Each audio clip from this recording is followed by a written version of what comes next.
Students program, and how we've been leveraging data analytics and also, of course, technology in order to serve a particular population of students. We've had what we believe are amazing results, and we think it's worth it to share with the colleges across CUNY and to learn from each other, right? So I'm going to begin by sharing my screen. So myself, Rick Ansaldua, and Dana will take turns speaking about the work that we have been doing at John Jay. And just for some housekeeping, we, of course, are eager to hear your questions and answer anything that you are curious about in regards to the program, but we would appreciate if you can place your questions in the chat if necessary, or wait until we're able to get through the presentation for the Q&A in order to be able to get through all the material that we have,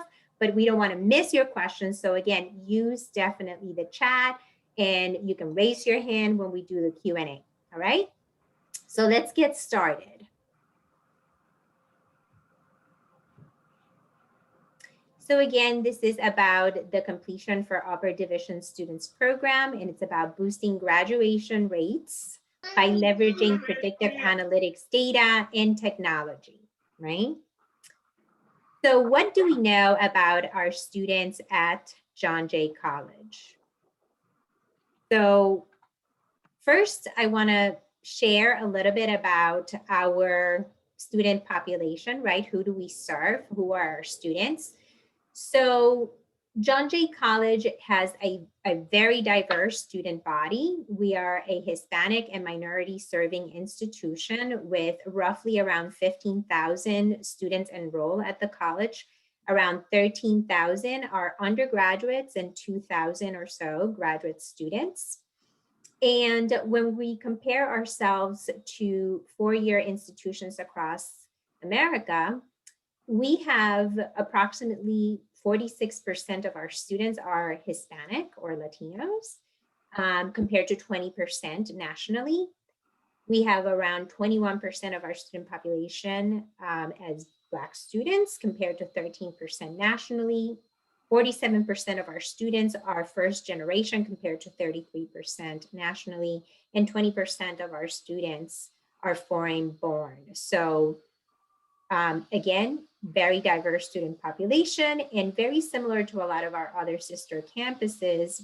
You know, we have more female students than male students, which I think it's true almost across the board for many of our colleges.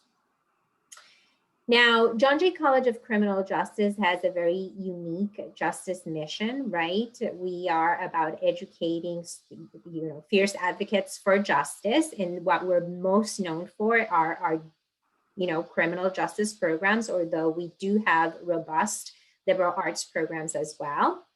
The top career preferences for the students that come to John Jay are in the government nonprofit sector, although we have been working dedicatedly to expand this and to, again, make sure that our partner colleges and high school counselors know that we're not just, right, John Jay College of Criminal Justice, but we have a wide array of other programs that our students can pursue. The most popular majors are criminal justice, with almost 4,000 students at the undergraduate level in that particular major. Forensic psychology, we have a little over 1,000 students or so in that program. Criminology, and public administration.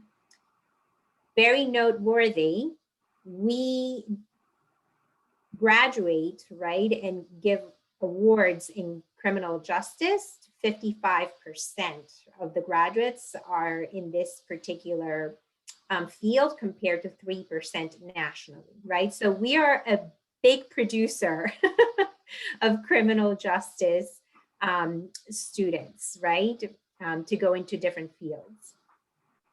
So what's interesting about the CUSP program is that we started thinking about the students that were making it to the end of their degree, but for some reason were not finishing. And that's what led to some of the inquiries about, well, why are students not making it to the end and completing their degree, and what can we do about it? So I'm going to pass on the baton now to my colleague, Rick Ansaldua, who's going to speak about exactly how we arrived at creating CUSP and our partners in doing this work. Thank you, Samaya. As Samaya said, we started to look at these students who were not finishing. More specifically, we had a dean of undergraduate students who just began, and one of the first things she looked at was why so many of our seniors in the spring were not returning in the fall. So she asked enrollment management if they could run a profile on those students who did not return to find any differences.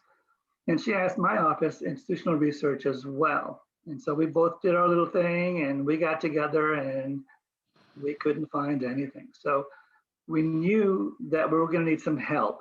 And as it turned out, John Jay was in discussions with the Robin Hood Foundation. They'd been wanting to work with us on some more projects because they had worked with us in the past. And what Robin Hood did for us is they partnered us with the MasterCard Center for Inclusive Growth.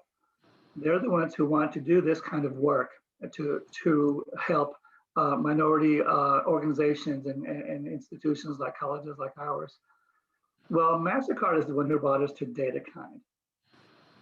We began with the discovery process, which was 3 or 4 initial meetings to think about what it is we really wanted to know. So our original question from why so many seniors do not return evolved into what risk factors impact rising seniors' ability to graduate within 2 years of reaching 90 credits.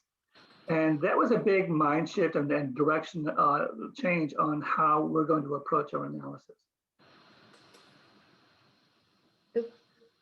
Yeah, next one. Next slide. Yes. So what we did is we worked iteratively with DataKind directly. The dean and I were in constant contact. Every 2 weeks we had some email exchanges, and once a month we had some meetings. The model that they actually built was something using a random forest, which is decision trees. Now, decision trees are what really artificial intelligence is based on. It's about looking at behaviors and learning from those behaviors. And so it was a very different way of approaching data, a very interesting paradigm shift for me. I'm a classical statistician, so I've never thought to look at these kinds of things. I'm trained to use correlation and regression and analysis of variance. Well, none of that was necessary when you're working with a random forest. There are no relational assumptions needed. You just need a decision, yes, no, to get to the end. It also changes the way that we look at data. For instance, and this is the slope of student GPA over time, and the slope of credits enrolled over time are the two that I list here for a very important example that I like to give. I'm a Latino male, and suppose I have just reached 90 credits with a 2.5 GPA. But I started with a 4.0 GPA and I stopped out and I played around, and it took me eight semesters to get to this point, but I've still managed to hold on to a 2.50 GPA. Well, my neighbor, who is also a Latino male, may have started with a 2.5 and can maintain a 2.5 and did it in 3 years.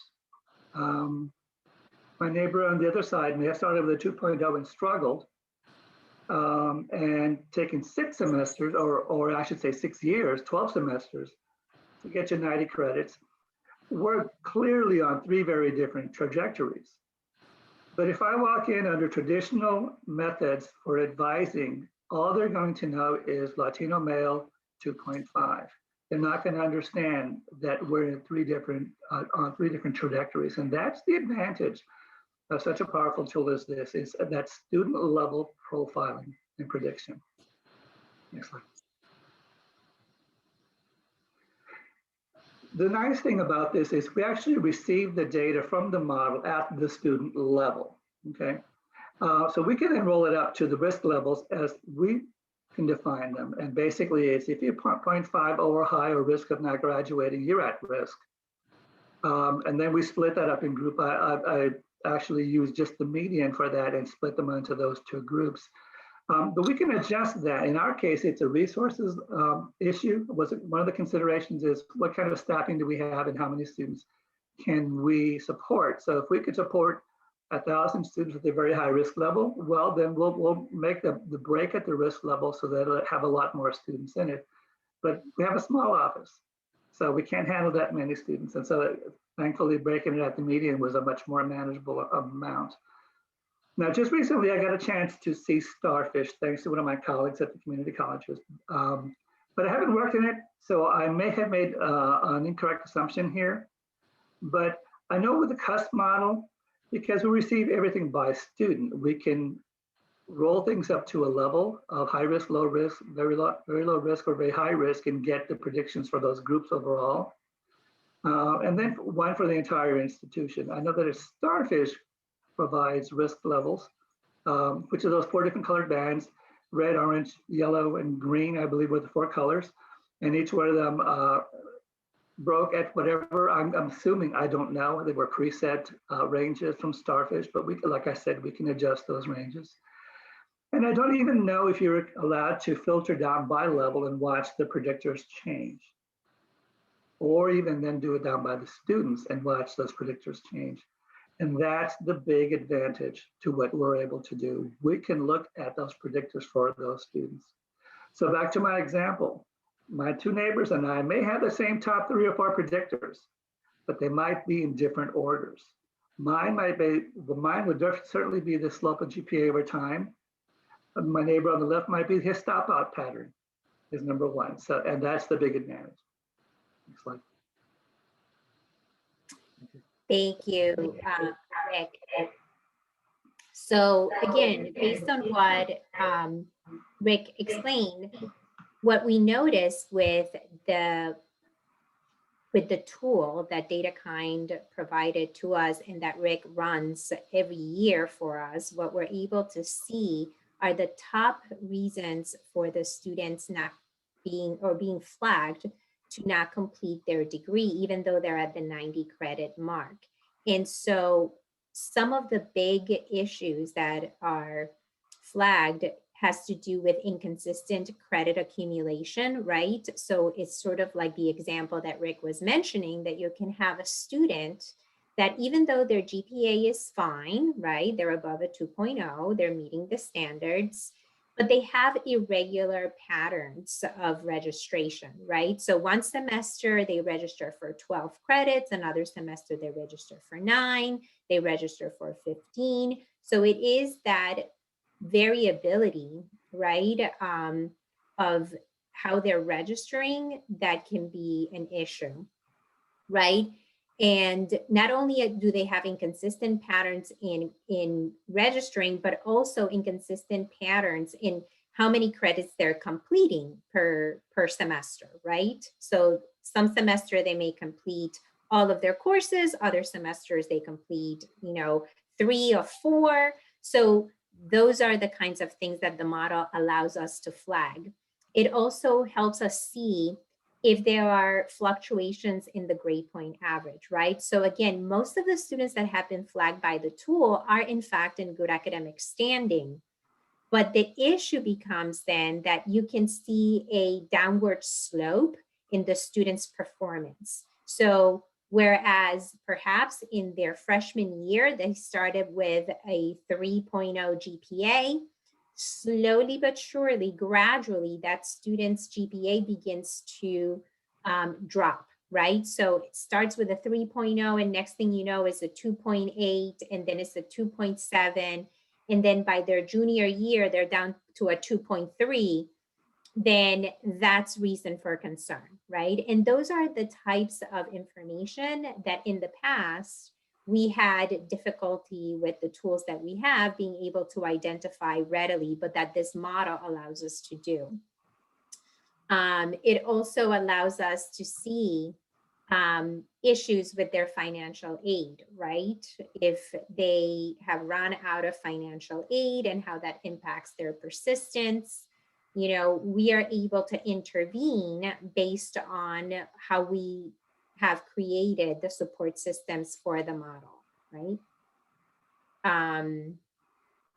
So I'm going to hand it over now to, oh no, this is still me. Never mind, friends. So what we did, we had the tool, right? But then in addition to having the tool, we needed to figure out, okay, now that we have all this fantastic information on what are the predictive factors that may clue us into why a student with 90 credits may be at risk for not completing their degree, how can we make it actionable, right? So in order to make it actionable, we partner with the Price Family Foundation, and they gave us a grant that allowed us then to hire a small team in order to do the interventions.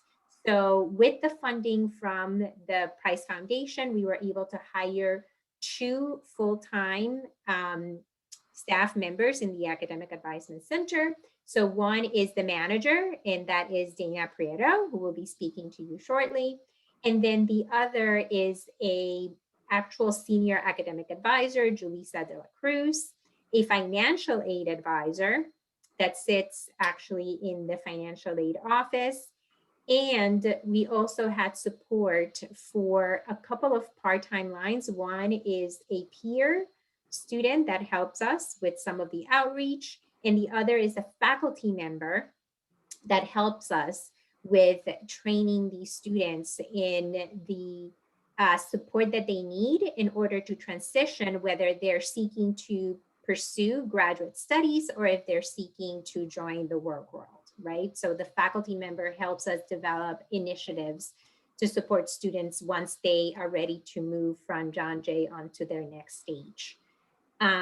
With the funding from the Price Foundation, we were also able to purchase Signalvine, which is a text messaging platform that allows us to do more effective outreach to the student population that we have flagged.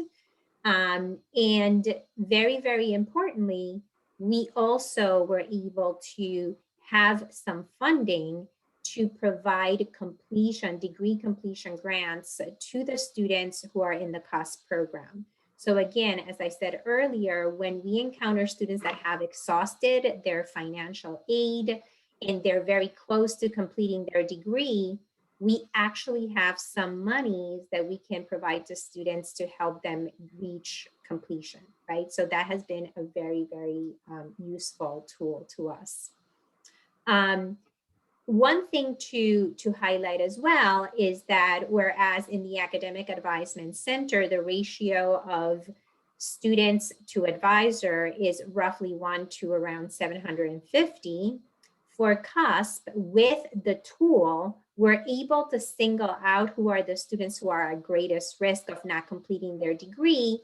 And with that information, then we have a ratio of an advisor to 200 students, which is a lot more manageable, right? So we can be much more effective in targeting our interventions.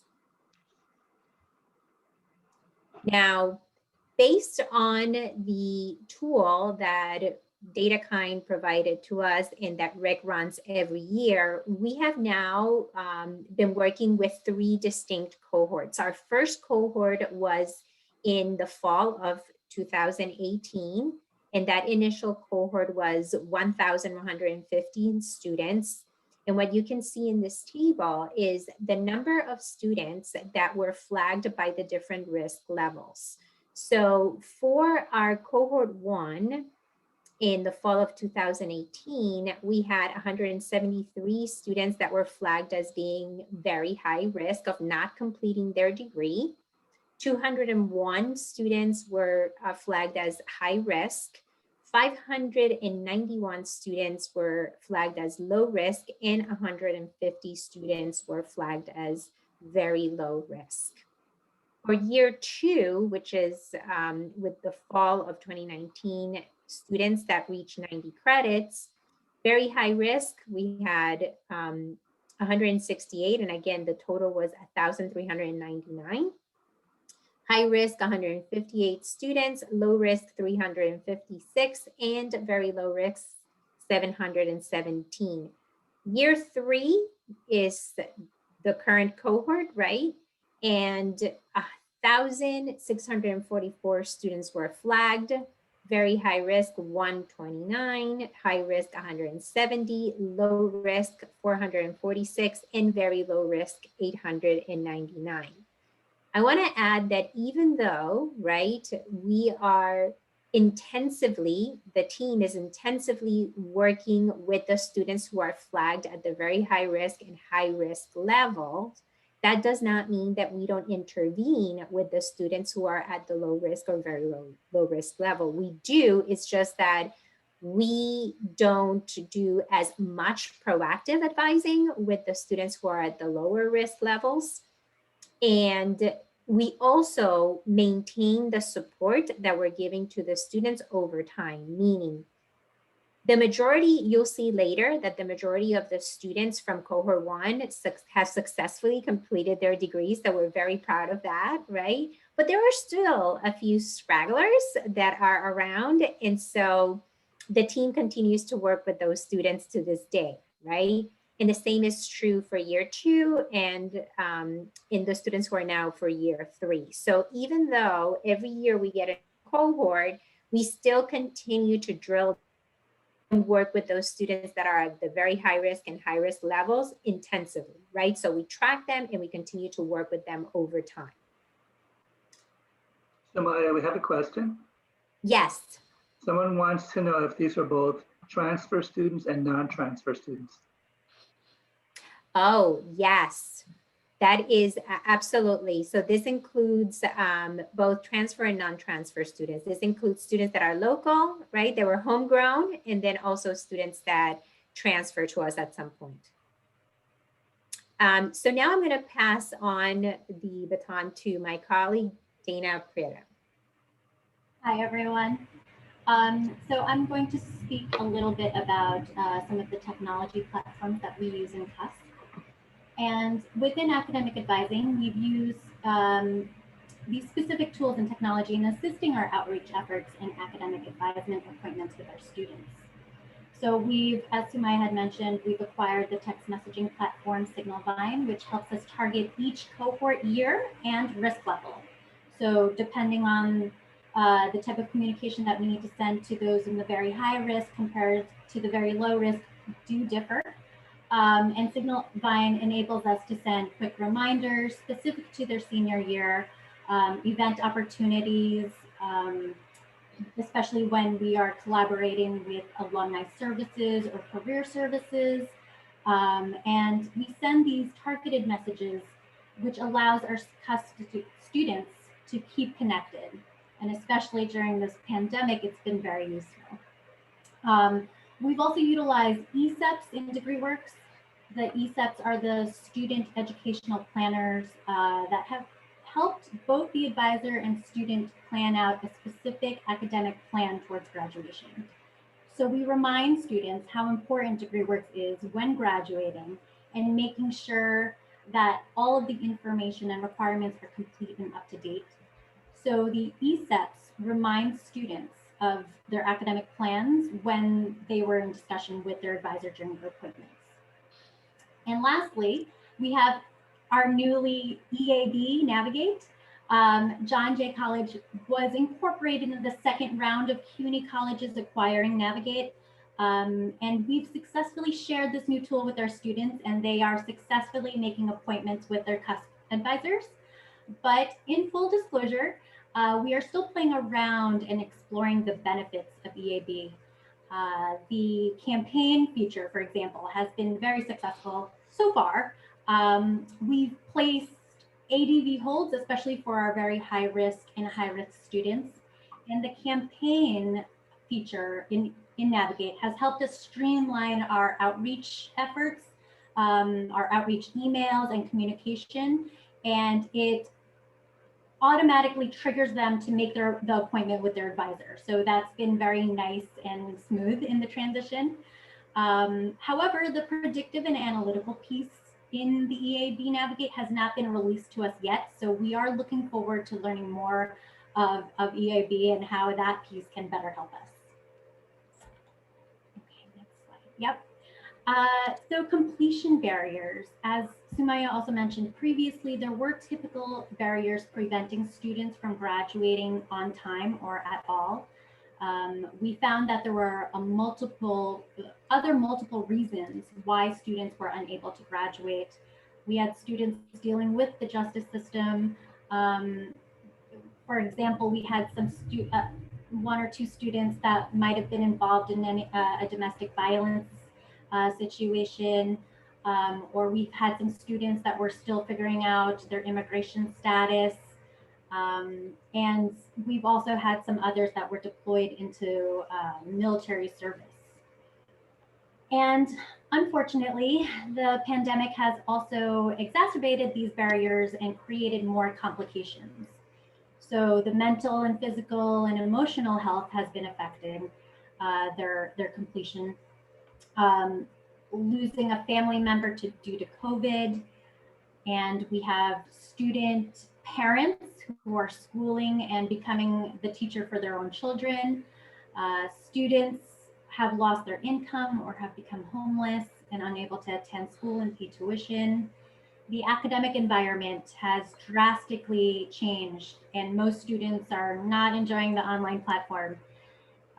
They're maybe having a hard time studying and completing work because they don't have that dedicated space in their homes for their classwork.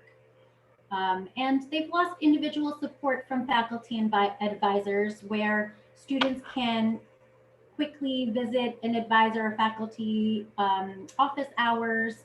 And unfortunately, because they don't have that, we find that a lot of our students are not also enjoying the online platform as well when it comes to that support. Dana, we have a question. Yes. Someone wants to know, regarding registration, do we have any data yet on students who follow their ESEP plan? So we don't have that information as well. We are trying to utilize ESEP in a much more beneficial way. How we've been using ESEP so far is just creating that graduation plan right now with them, and it will also help us. And I'll get into this in another slide about the CUSP grant. So the ESEPs have been housed in their degree works, where we can also take a look at it. The student can also take a look at it, and making sure that we're both on the same page. And that's how we utilize ESEPs. We have not yet found the analytical piece yet, but we're hoping to. Okay. So with the completion grant, one way that CUSP helps students reach graduation is providing them with tuition assistance. So we were generously funded by the Price Family Foundation, and with the tuition assistance, this empowers our students to reach that finish line. CUSP students are eligible for a grant that we call the CUSP Completion Grant, or CCG, and students must be identified. So students that are eligible must be identified as CUSP as per the model that Rick provides us, and the data that he provides us, and they must have 90+ credits. Students will speak with us in our academic advisement sessions expressing financial concern, and that's where we will provide the opportunity for them to apply the grant. The requirements that are needed for the grant, they do need to have their financial aid reviewed, and they do need to come up with an academic graduation plan with their advisors. So we do have that dedicated financial aid advisor, and they are looped into the conversation. And we want to make sure that the students exhausted all of their financial aid, and we want to make sure that all financial aid documents that are needed are submitted. And between the conversation between the CUSP financial aid advisor, the academic advisor, and the student, we all discuss how much assistance can be provided, and we're always consistently communicating and following up with the student. I have another question. Yeah. Someone wants to know if we're using Launch Schedule Builder as part of the advising sessions, and if so, are the advisors giving recommended course schedules to keep students on track? That is a great question, and I know that we are still also playing around with Schedule Builder. I find that within John Jay, we actually know about Schedule Builder, but we haven't used it yet. I think we're still trying to figure it out. But from what I've seen so far in terms of testing and how other CUNY schools are using it, it does look really cool. So if I may, yeah. I will just interject very quickly that what happened to John Jay, and I think some of our other colleges that were in a later wave of implementing both EAB Navigate and also Schedule Builder, is that we came to the party at a very inconvenient time when the pandemic hit, and then we had to switch how we do our business. So this has absolutely impacted the way in which we leverage certain tools, because it's been a bear to implement some of these systems. While super helpful, we had to overhaul a lot of our practices, and it's been difficult to get everybody trained, get everybody on target with how to use these useful tools. But still, you need to be able to take time aside to train people, to familiarize folks on how to do certain things. So it was, these things came at a very inconvenient time. That said, absolutely, as I will echo what Dana said, I think these are very promising things that we will be able to explore and perhaps and will do once we're in a better situation. Absolutely, I agree. I mean, again, the schedule builder, reviewing these steps better, they look really cool. So I am looking forward to utilizing them more throughout. So as you can see on this slide, actually, we've broken down how many students were approved for the grants and how much was dispersed. Each year we've had about 140,000 to 150,000 each year. So a total of 398,000 allocated for the 3 academic years so far. We have used about 383,000. So as you can see, we're very close to using up all the funding. And at this point, I believe we have about 10,000, maybe up to 15,000 remaining. But we are, we do have some students that are still interested in applying and are still trying to finish their degree, especially for those students that are trying to finish in the summer. We have some students that are interested in utilizing the grant to help them to reach that finish line. And just to note, about an average amount requested by each student ranges around 2,000 to 2,500. So we've been able to really help a big majority of our students. And with that said, the financial aid is also included, and whatever they have left, especially for those students that have exhausted all of their financial aid earlier, the CUSP grant really does help them with finishing those last remaining requirements. And so I'll pass it back off to Sumaya, who has information about the graduation. Thank you, Dana. So we are super thrilled to share that we have absolutely surpassed the expectations for the CUSP program, because when we met with our partners at DataKine, what they predicted was that based on the information that they had about our student success, they predicted that about 60% or 66% of our seniors would reach graduation by the end of 2 years. And what we are showing here is that for our first cohort, at this point, we have actually managed to graduate 87% of our students. And this is actually after 2 years. So this is not including the information for this current year. So we in fact surpassed the expectation after 1 year. So after 1 year, we had in fact graduated over 66%, which is what they predicted. We had graduated, I believe, somewhere around 73 or 74% after the first year. So we were beyond thrilled with those results. And with our second cohort, we're happy to say that of the 1,399 students, 81% have already graduated after year one, right? So year two is not fully in because that would be when we get the information after the spring of 2021. So we are beyond tickled pink. And that said, what you will see here is that unequivocally, as I stated earlier, the very low risk and low risk students for cohort 1 and cohort 2, you can see plainly that their graduation rates are much higher, of course, than that for our very high risk and high risk students. But even so, the fact that 61% of our very high risk students for cohort 1 have graduated is a major feat for us, in that 83% of our high risk students have graduated. That's no small deal, right? And we're hopeful that, of course, for our cohort 2, that we'll see also these numbers uptick once we have the information after the spring semester.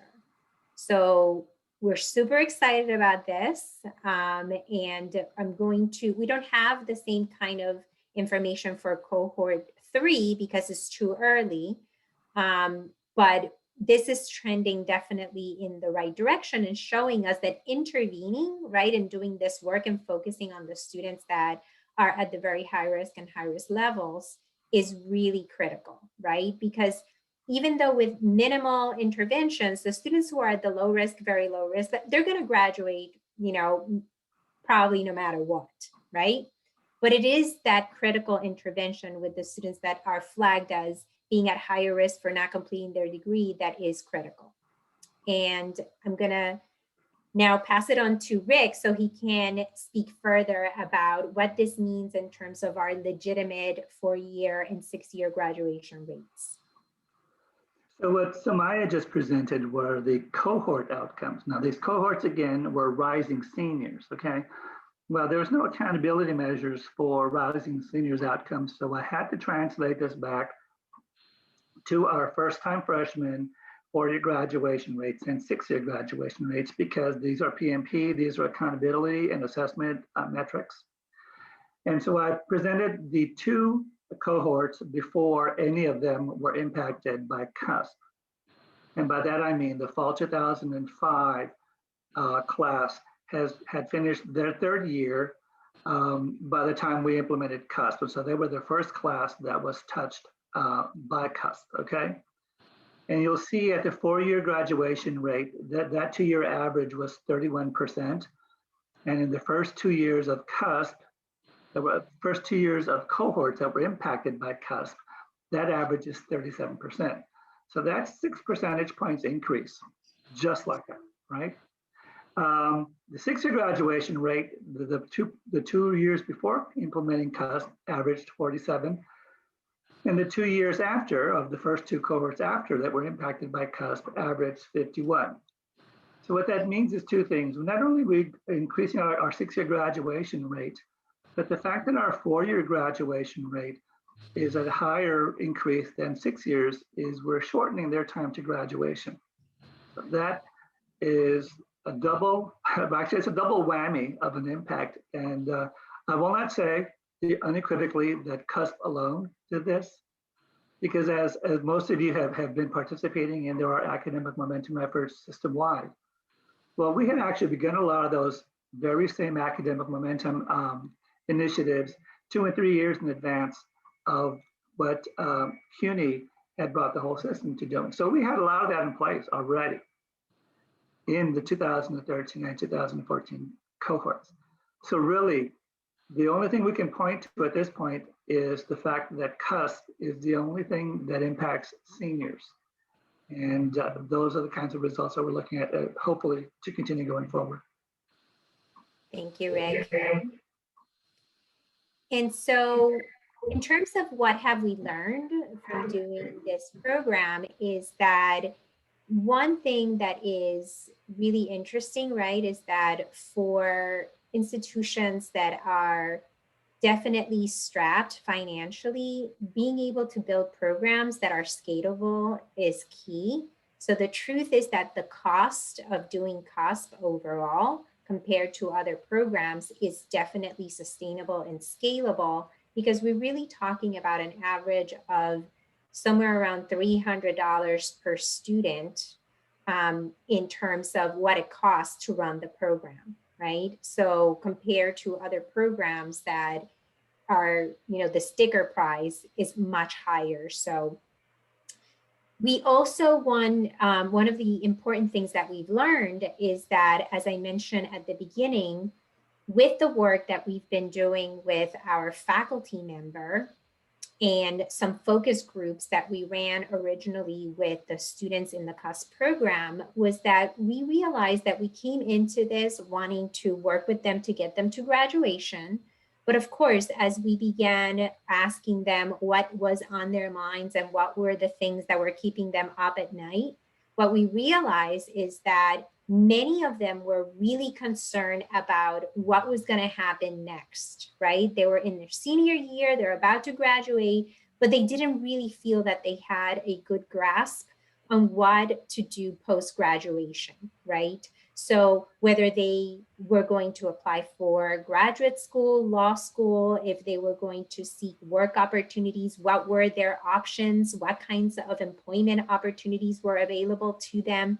So through those conversations, we were able to also increase the partnering that we've been doing around campus, right? And working with our colleagues in career development, working with our colleagues in alumni relations, with our graduate admissions partners, with outside organizations that support students in creating a career toolkit that would place them at a better advantage for seeking certain kinds of career opportunities.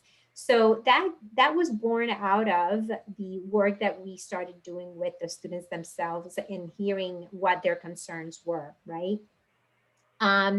We also have one of the lessons that we've also learned is that the risk level communication, right? When we start talking about, oh, the students that are very high risk or high risk, low risk, oftentimes people perceive that as, oh, the students have limitations, but that's not at all what we're talking about. Because as I said in the very beginning, many of the students, in fact, the majority of the students were not on academic probation, right? They're in good academic standing.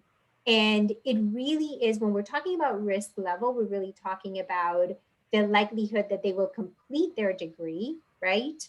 And when we're talking about the likelihood that they complete their degree, then when we speak to our students, we are not using language that in any way, shape, or form is pathologizing what it is that is happening to them, but rather really speaking about, hey, we're here to get you to degree completion.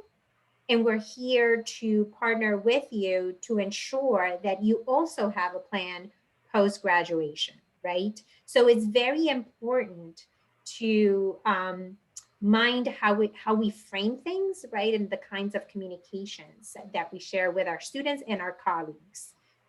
And in terms of effectively leveraging our resources, as I said, we, like many of you, are strapped, right? None of us have tons of money to do lots of things. So being able to have tools that helps us work more effectively is key. So for CUSP, being able to identify students that need our attention and being able to deploy the two, right? Because again, we're talking about two full-time people who are actively working with students, right, at those high risk and very high risk levels. That's what has helped us impact, right, those graduation rates, those completion rates. So, and the last thing that I will say is that, oftentimes people think that in order to affect change and set students on the right path means that you utilize all your resources and you front load your services and you work with freshmen and sophomores, and that's where the bang for the buck is. What we've been able to show with CUSP is that students at the completion end also need assistance. And you can actually boost your graduation rates if you know where to look and who to serve, right? So clearly, being able to work with our students at the tail end of their degree has paid off for us. And we're sure that this would also be a winning proposition for our colleagues should your institutions be interested in doing something like this. Anything else, friends? Dana, Rick? No. Okay. We're open for questions, friends.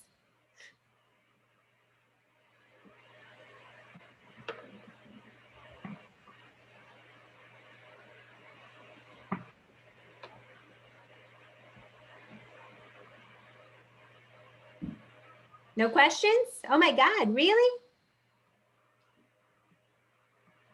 Well, here's our information in case you, any of you have any questions and you want to message either myself, Rick, or Dana privately because you want to ask certain things, by all means, feel free to contact us. We all thank you profusely for your attention and your time. We actually, Maya, we Yeah. did get a couple of questions. Oh, great. Okay. First, is there a plan for the institution to absorb the costs, or do you have to continue to seek grant funding to keep the program running? Fantastic question. So we are still actively searching to get additional support for the program, right? So it's still grant funded. However, we are showing how promising it is. And so up to this point, we have been able to continue to raise funds to continue to support it. But ultimately, our intention is to be able to institutionalize the program and absorb it into our tax levy position. That's what we're hoping for. But we're still fundraising. It's still a grant funded project. Okay, next question. And actually, it's kind of a two-parters. I think there are two separate questions that I think that are related. Somebody asked, what are the high-risk variables again, and how are the data being collected? Okay. When we built the model, we actually went back 10 years of cohorts and then pulled their entire academic history as well as all their demographics. And one of the interesting things was that some of the traditional things like the average GPA didn't fall in here. It was the slope of the GPA that became an indicator. The gender ethnicity didn't play into this at all. And so the concern that the chancellor had about EAB, including those, as it turned out, it fell out of our model completely. We didn't find that to be an indicator. We did break our populations apart by whether or not they were originally transfer or native student. And while some of the indicators may have differed, they were all pretty much the same. It was patterns on credit accumulation, patterns on GPA average, patterns on stop outs, whether or not the student had stopped out several times, or even if they had stopped out the one semester before they became a rising senior, things like that. Every bit of it was academic performance related. So that was an interesting find as well.